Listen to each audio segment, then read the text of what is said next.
원피스 1169화의 시작은 그야말로 독자들의 눈을 의심케 하는 엄청난 라인업의 컬러 표지로 화려하게 문을 엽니다. 이번 표지에서는 과거 바다를 지배했던 최강이자 최악의 해적단인 록스 해적단이 정장을 갖춰 입은 모습으로 등장하며 독자들에게 강렬한 인상을 남기고 있습니다. 센터에는 넥타이를 메고 있는 록스 D 지백을 중심으로 젊은 시절의 흰수염 빅맘 백수의 카이도, 금사다 티 등 전설적인 인물들이 대거 포진해 있습니다. 모두 한자리에 모여있는 모습은 마치 이들이 전성기 시절에 함께했던 가족사진을 연상케 하기도 합니다. 특히 록스 해적단이 정장을 입고 있다는 점은 단순한 팬 서비스 차원을 넘어서 이들이 만약 해적이 아닌 세계 정부나 다른 조직의 일원이었다면 어떤 모습이었을지를 상상하게 만드는 보다 작가 특유의 재치있는 연출로 보입니다. 이야기는 지난 1152화에서 이어지며 엘바프의 깊은 곳 가반의 은신처에서 샹크스와 코버 가반이 나누는 대화로 시작됩니다. 해적왕의 오른팔이었던 레일리와 달리 오랜 시간 침묵을 지켜왔던 왼팔 가반은 샹크스에게 충격적인 사실을 전해주게 됩니다. 바로 자신들의 선장인 콜 디 로저에게 아들이 있었다는 사실을 가프 중장을 통해 알게 된 것입니다. 이 사실을 전해들은 샹크스는 놀라움보다는 반가움이 앞선 표정으로 "오, 선장님의 아들이라면 내 동생 같은 거잖아" 라고 외치며 호탕하게 웃음을 터뜨립니다.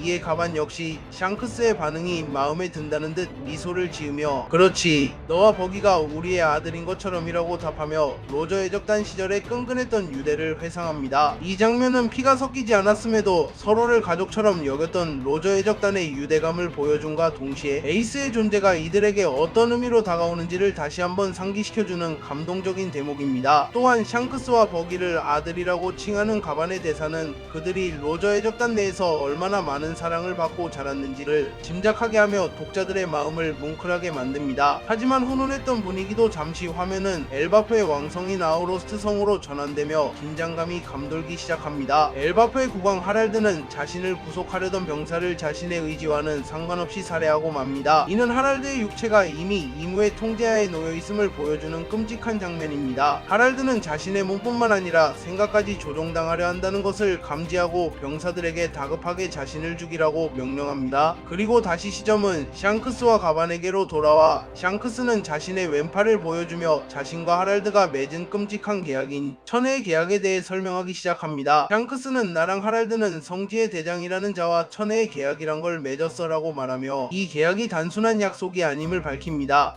그는 이 계약을 맺은 자는 능력의 사거리 안에 있을 때 명령을 절대 거부할 수 없게 된다고 덧붙이며 세계 정부의 최고 권력자들이 가진 힘의 실체가 얼마나 절대적이고 공포스러운지를 드러냅니다. 가반은 이를 듣고 참 괴상한 능력이군이라며 혀를 차지만 그 표정에는 깊은 우려가 서려 있습니다. 샹크스의 설명은 계속해서 이어지며 하랄드가 왜 이런 끔찍한 계약을 맺게 되었는지에 대한 슬픈 사연이 밝혀집니다. 과거 하랄드는 샹크스의 정체를 알아채고 "그럴 줄 알았어, 넌 붉은 머리 해적단이잖아 라고 외쳤던 적이 있습니다. 당시 하랄드는 자신이 신의 기사단이 된다면 엘바프가 세계 정부의 가맹국으로 들어갈 수 있고 그로 인해 엘바프의 미래가 보장될 것이라고 굳게 믿었습니다. 하지만 신의 기사단이 되기 위해서는 더 높은 단계의 계약이 필요했고 그대가는 상상을 초월하는 것이었습니다. 샹크스는 더 높은 단계의 계약을 맺어 신의 기사단이 된 자는 초월적인 힘과 불사의 육체를 얻게 되라고 설명합니다. 그리고 그와 더불어 심해를 생성하는 능력을 얻어 먼 거리를 순식간에 이동할 수 있게 되지만 그대가로 대장의 목소리가 세상 끝까지 따라다니며 어디에 있든 그 명령을 거부할 수 없는 노예와 같은 상태가 된다고 말합니다. 이것은 힘을 얻는 대신 자유를 완전히 박탈당하는 악마와의 거래보다 더 끔찍한 계약이었으며 하랄드는 엘바프를 위해 기꺼이 자신의 자유를 바쳤던 것입니다. 다시 아우로스트 성의 아렌실 로키와 야를은 폭주하는 하랄드를 제압하기 위해 필사적으로 그를 바닥에 누르고 있습니다. 하랄드는 자신이 지금까지 세계 정부의 더러운 일들을 도맡아왔으며 현재 이무에게 철저히 이용당하고 있다는 사실을 자백합니다. 그의 얼굴은 고통과 후회로 일그러져 있으며 자신의 의지가 사라지기 전에 마지막으로 엘바프를 위한 결단을 내리고자 합니다. 하랄드는 야를에게 전설의 악마의 열매를 아들인 로키에게 주라고 명령합니다. 그 열매가 없으면 이무의 힘을 얻어 더욱 강해진 자신을 로키조차 제압할 수 없을 것이라는 절망적인 판단에서 나온 명령이었습니다. 이어 하랄드는 울먹이는 목소리로 로키 로키에게 유언을 남깁니다. 나는 가능한 빨리 죽어야 한다. 왕자에 오르거라 로키. 왕자에 올라 내가 얼마나 얼간이 같은 왕이었는지 전해라. 내 죽음으로 명분을 얻거라. 이 대사는 하랄드가 자신의 명예나 목숨보다 엘바프의 미래와 아들 로키를 더 사랑했음을 보여주는 가슴 아픈 장면입니다. 그는 자신이 양역이 되어서라도 로키가 진정한 왕으로 추대받기를 원했던 것입니다. 하랄드의 절규는 계속됩니다. 내가 죽고 나서 백성들이 뭐라고 생각할지는 중요하지 않아. 내게 유일하게 중요한 건 엘바프의 미래다. 알아들었지? 로키?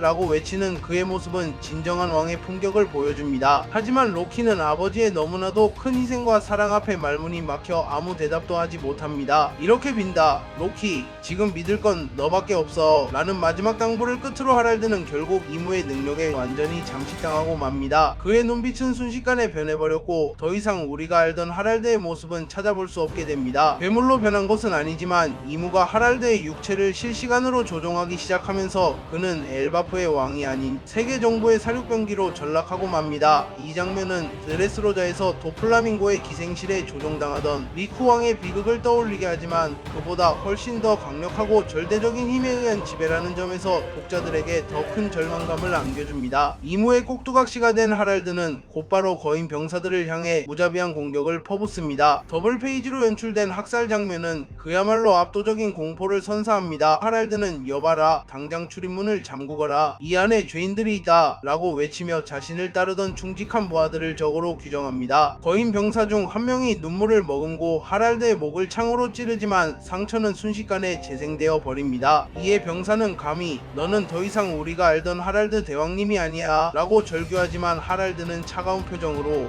웃기지 말거라, 나는 아직 하랄드란 말이다. 단지 대장의 충직한 부하가 되었을 뿐이지 라고 답합니다. 그리고 아무도 여길 살아서 나갈 수 없다. 이 성에서 있던 일은 그 누구도 알 수 없어 라고 선언하며 자신의 손으로 지키려 했던 엘바프의 전사들을 자신의 손으로 도륙하는 끔찍한 비극을 만들어냅니다. 이 장면에서 하랄드가 뿜어내는 패기는 이전과는 차원이 다른 것으로 묘사되며 그가 얻은 불사의 힘이 얼마나 강대한지를 증명합니다. 전설의 악마의 열매를 찾기 위해 보물창고로 달려가는 로키를 뒤로하고 성에서는 샹크스와 가반이 도착해 하랄드를 막아서기 시작합니다. 하지만 하랄드의 힘은 상상을 초월했습니다. 샹크스의 그리폰이 하랄드를 베고 가반의 쌍도끼가 그를 가격해도 하랄드의 육체는 끊임없이 재생하며 오히려 더 강한 기세로 반격해옵니다. 하랄드는 샹크스, 내가 얻은 이 불사의 육체란 참으로 놀랍군, 생물로서의 우월함이 느껴져 라고 말하며 자신의 힘에 도취된 듯한 혹은 이무의 의지가 반영된 듯한 대사를 내뱉습니다. 이에 샹크스는 젠장, 계약을 파기시킬 방법은 없는 거야? 라고 탄식하며 물리적인 공격으로는 그를 쓰러뜨릴 수 없음을 직감합니다. 이 장면은 오로성의 불사 능력과 유사한 메커니즘을 보여주며 세계 정부의 최상위권 강자들은 단순한 악마의 열매 능력을 넘어서는 어떤 근원적인 힘을 공유하고 있음을 시사합니다. 그리고 그 힘의 원천인 천혜의 계약을 깨뜨리지 않는 한 이 싸움은 끝이 나지 않을 것임을 암시하며 전투의 긴장감을 최고조로 끌어올립니다. 한편 아버지의 피눈물 나는 유언을 가슴에 품고 로키는 필사적으로 보물창고를 향해 달립니다. 그의 등 뒤로는 동료들의 비명과 아버지의 광기 어린 웃음소리가 들려오지만 그는 멈출 수 없습니다. 아버지가 스스로를 희생하면서까지 지키려 했던 엘바프의 미래가 자신의 두 다리에 달려있기 때문입니다. 마침내 사슬을 부수고 창고의 문을 연 로키는 숨을 헐떡이며 내부를 살핍니다. 그곳에는 엘바프 왕가 대대로 내려오는 가장 엄중하게 보관된 보물상자가 놓여 있었습니다. 로키는 떨리는 손으로 상자를 열었고